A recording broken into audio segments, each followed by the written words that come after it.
na kuitetea Katiba ya Jamhuri ya Muungano wa Tanzania kwa mujibu wa sheria iliyowekwa.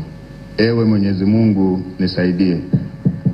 Mimi Mwigulu Lameck Nchemba naapa kwamba nitaitumikia vema na kwa moyo thabiti Jamhuri ya Muungano wa Tanzania katika kazi zangu za waziri mkuu, na kwa wakati wote nitamshauri kwa hekima na uaminifu Rais wa Jamhuri ya Muungano wa Tanzania, na kwa vyovyote vile sitatoa siri za baraza la mawaziri.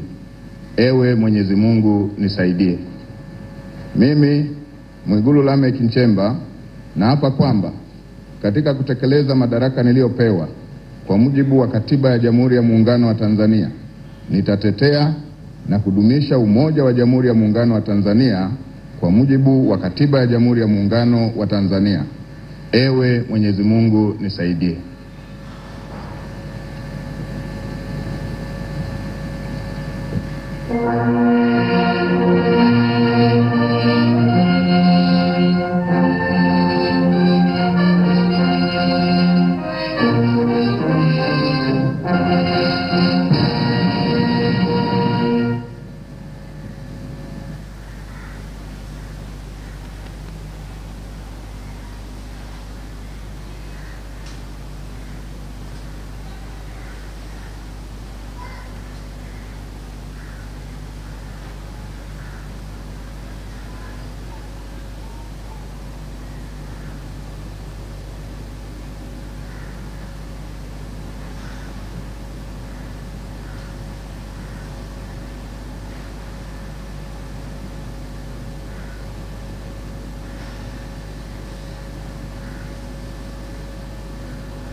Mheshimiwa Rais alikuwa akimkabidhi Mheshimiwa Waziri Mkuu miongozo ya utendaji kazi. Mheshimiwa Rais wa Jamhuri ya Muungano wa Tanzania, kwa heshima na taadhima, naomba uridhie Katibu Mkuu kiongozi aweze kurejea katika nafasi yake.